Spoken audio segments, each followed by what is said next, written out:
Shalom Bapak Ibu yang dikasih dalam Tuhan kita Yesus Kristus. Kita kembali di dalam sapaan malam saat ini.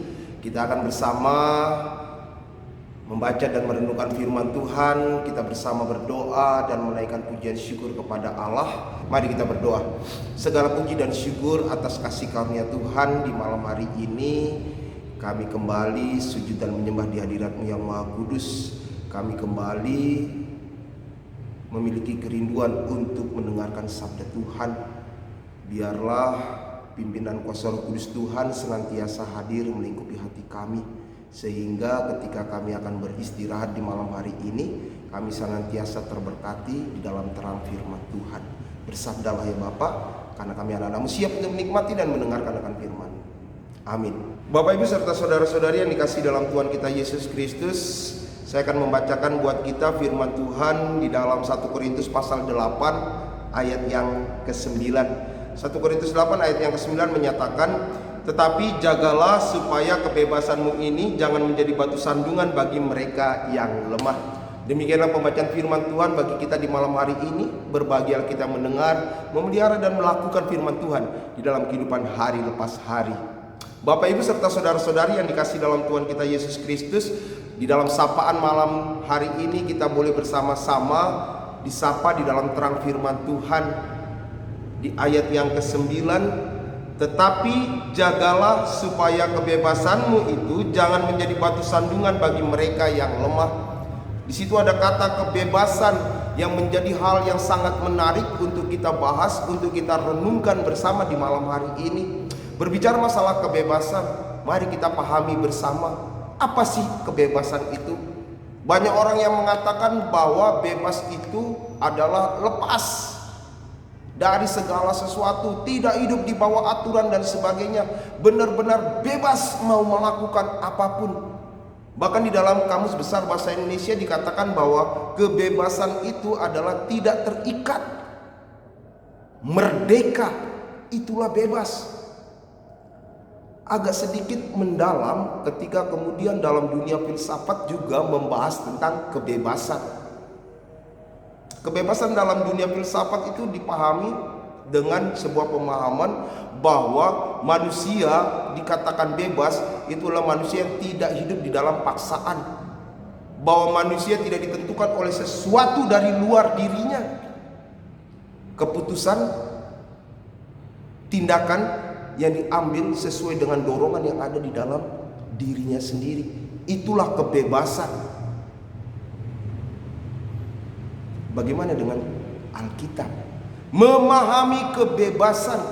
Kebebasannya seperti apa yang boleh dijabarkan, yang boleh diberikan di dalam terang firman Tuhan.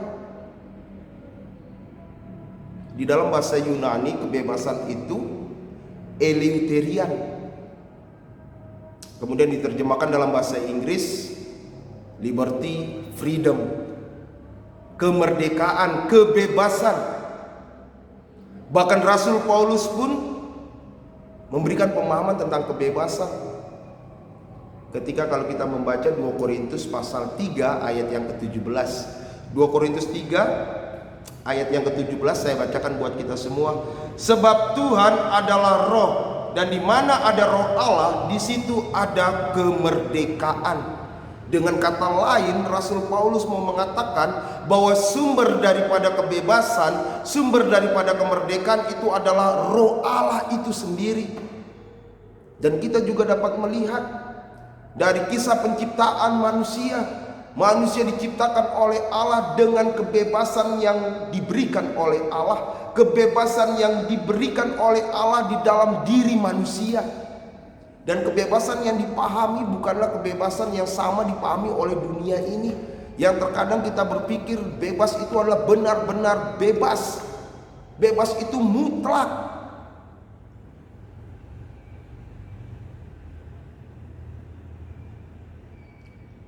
Kalau itu yang terjadi, pertanyaan yang sering muncul, apakah ada kehendak bebas dalam kehidupan manusia?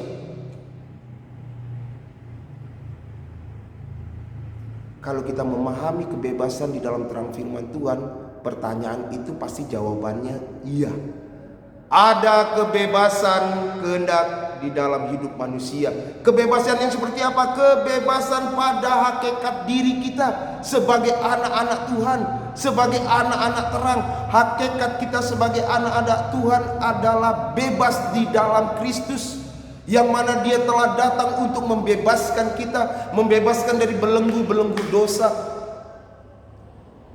Sedangkan konteks yang boleh kita lihat di dalam 1 Korintus pasal 8 ayat yang ke-9, konteks ketika kita memiliki kebebasan, janganlah kebebasan itu menjadi batu sandungan bagi yang lainnya. Melakukan kebebasan itu berarti melakukan kebebasan di dalam Kristus. Mari kita melihat hakikat hidup di dalam Kristus itu seperti apa. Hidup kudus, suci, hidup penuh kasih. Itulah hidup kebebasan di dalam Kristus. Kalau kita menjadi batu sandungan, itu berarti kita belum melakukan hidup bebas di dalam Kristus. Mari kita menyadari bahwa hakikat kita sebagai anak-anak Tuhan yang telah ditebus, yang telah diselamatkan, yang telah dibebaskan. Itu berarti kebebasan yang ada dalam diri saya adalah kebebasan Kristus.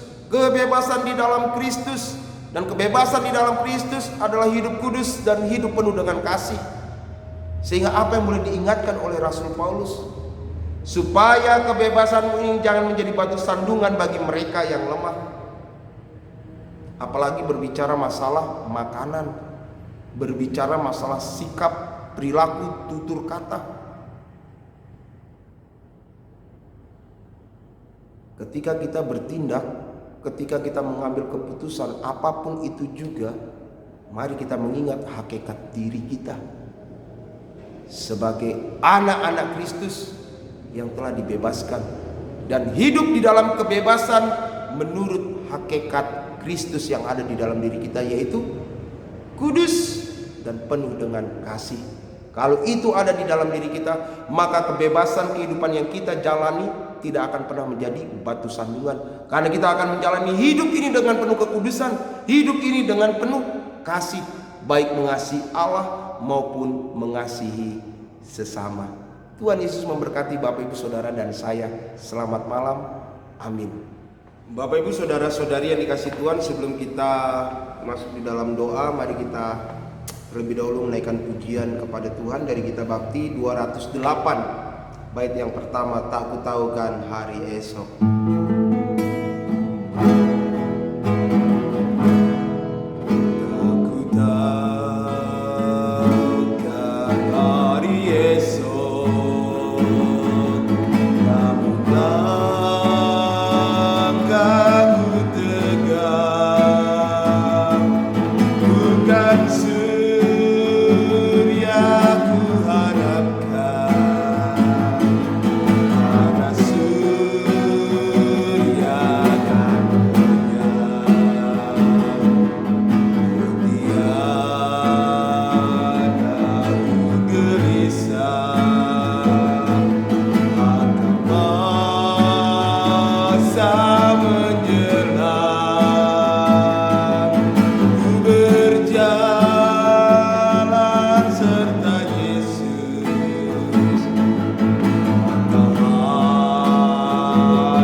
Mari kita satu di dalam doa. Terima kasih Allah Bapa di dalam kerajaan surga untuk firman Tuhan yang boleh kami baca dan renungkan bersama di malam hari ini, yang boleh menyapa kami, yang boleh mengingatkan kami untuk kami boleh hidup bebas di dalam Kristus, bahwa kebebasan Engkau telah berikan. Engkaulah sumber kebebasan, Engkaulah sumber kemerdekaan yang telah membebaskan kami dari belenggu dosa dan kuasa maut, sehingga kami boleh hidup bebas di dalam Kristus, yang pada hakikatnya hidup sebagai anak-anak Tuhan, hidup di dalam kekudusan, hidup dengan penuh kasih. Terlebih di dalam kami boleh menjalin hubungan relasi dengan sesama kami, mampukan kami untuk boleh saling mengasihi, tidak menjadi batu sandungan, tetapi kami boleh menjadi saluran berkat di dalam kehidupan dimanapun kami berada, baik melalui tindakan, perbuatan, tutur kata kami. Mampukan kami untuk senantiasa menjalani hidup dengan penuh kasih. Terima kasih Bapa di dalam kerajaan surga. Kami mau menyerahkan kehidupan kami hari lepas hari di dalam tangan pengasihan Tuhan, khususnya jemaat Tuhan yang boleh berada di GPIB Mupel Sumut Aceh. Biarlah kasih karunia Tuhan, damai sejahtera Tuhan senantiasa hadir di dalam kehidupan kami, di dalam persekutuan kami, di dalam kehidupan kami berjemaat maupun di dalam kehidupan kami bermasyarakat. Berkati gereja-gereja Tuhan yang ada di Mupel Sumut Aceh, khususnya GPIB, di ke-14 jemaat yang ada, baik jemaat yang ada di pos-pos pelayanan maupun yang ada di Bajem. Tuhan boleh berkati setiap hamba-hamba Tuhan, para pendeta, presbiter, diakon, penatua, pelayan pelkat, pengurus pelkat, komisi yang ada, panitia-panitia yang ada, bahkan seluruh jemaat Tuhan. Biarlah dalam setiap gumul juang, pergumulan yang boleh kami hadapi saat ini, kami senantiasa berserah penuh dan mengandalkan kuat kuasa-Mu, sehingga kami boleh hidup kudus berkenan di hadapan-Mu, hidup dengan penuh kasih setia Tuhan. Kami bersyukur dan berterima kasih untuk waktu dan kesempatan malam hari ini kami boleh bersama untuk menyatukan hati dan pikiran kami. Kami yakin dan percaya Tuhan mendengar setiap seruan dan permohonan kami. Kami mau menyerahkan kehidupan pelayanan gereja-gereja Tuhan, baik yang kami lakukan secara daring maupun secara luring. Biarlah segala sesuatu yang kami lakukan di dalam pelayanan, kegiatan-kegiatan gerejawi yang ada saat ini dalam situasi pandemi COVID, biarlah kami melakukannya dengan penuh sukacita, dengan penuh semangat, dengan penuh kasih setia Tuhan, hanya untuk kemuliaan nama-Mu di surga. Kami mau menyerahkan pemerintahan kami, bangsa dan negara kami, para pemimpin-pemimpin bangsa kami. Biarlah di dalam kasih setia Tuhan mereka boleh melakukan tugas tanggung jawabnya dengan penuh sikap takut akan Tuhan. Bapa, kami mau menyerahkan seluruh masyarakat Indonesia di dalam menghadapi the new normal life saat ini. Beri kami hikmat kebijaksanaan sehingga kami boleh hidup di dalam ketaatan dan kepatuhan untuk melakukan setiap protokol kesehatan yang ada. Kami bersyukur kami boleh melakukan ibadah saat ini di gedung gereja yang walaupun di dalam keterbatasan yang ada, tapi kami mau bersyukur dan bersuka cita ketika selalu ada jalan yang Tuhan boleh berikan. Untuk itu Bapa, beri kami hikmat untuk senantiasa patuh dan taat mengikuti protokol kesehatan yang ada, sehingga kami boleh memasuki kehidupan di era yang baru ini dengan penuh kesadaran di dalam taat dan patuh, hidup bersih, dan terlebih hidup di dalam Tuhan. Terima kasih Bapa di dalam kerajaan surga. Kami mau menyerahkan saudara-saudara kami yang pada saat ini terbaring sakit di dalam kelemahan tubuh. Mereka yang terpapar COVID-19, Engkau jamah, Engkau pulihkan. Terlebih jemaat Tuhan yang saat ini bergumul di dalam pergumulan perekonomian dalam keluarga, Tuhan hadir di dalam kehidupan mereka. Tuhan jamah mereka, Tuhan pulihkan mereka, Tuhan mengangkat beban kehidupan mereka. Kami yakin dan percaya tangan Tuhan boleh bekerja dan terjadi saat ini pemulihan. Terima kasih Bapa di dalam kerajaan surga. Dan ketika malam hari ini menjadi bagian kami untuk beristirahat, kami yakin dan percaya ketika kami menyerahkan hidup dan kehidupan kami di dalam tangan pengasihan Tuhan, maka setiap istirahat malam kami senantiasa terberkati oleh kasih Tuhan. Tuhan senantiasa memelihara dan menyertai kami, terlebih memberkati kehidupan kami, sehingga esok pagi ketika Engkau membangunkan kami di dalam napas kehidupan yang Tuhan boleh berikan, kami boleh melanjutkan setiap tugas tanggung jawab kami sebagai manusia yang penuh di dalam kebebasan di dalam Kristus. Kami melakukan dengan penuh kehidupan yang kudus dan berkenan di hadapan-Mu, dan untuk kami boleh saling mengasihi. Terima kasih Bapa, inilah seruan doa dan ungkapan syukur kami dan kebersihan hidup kami. Layakkanlah kami Bapa untuk senantiasa boleh menerima berkat daripada-Mu. Itu arahkanlah hati dan pikiran-Mu kepada Tuhan, dan terimalah berkat Tuhan. Kasih karunia dan damai sejahtera dari Allah Bapa Tuhan kita Yesus Kristus, kasih di dalam persekutuan dengan Roh Kudus akan menyertai dan memberkati kamu sekalian dari saat ini sampai selama-lamanya. Amin. Amin. Amin. Demikianlah sapaan malam di saat ini. Biarlah terang kasih Tuhan senantiasa melingkupi hati dan kehidupan kita. Selamat malam, selamat beristirahat. Tuhan Yesus memberkati kita. Shalom.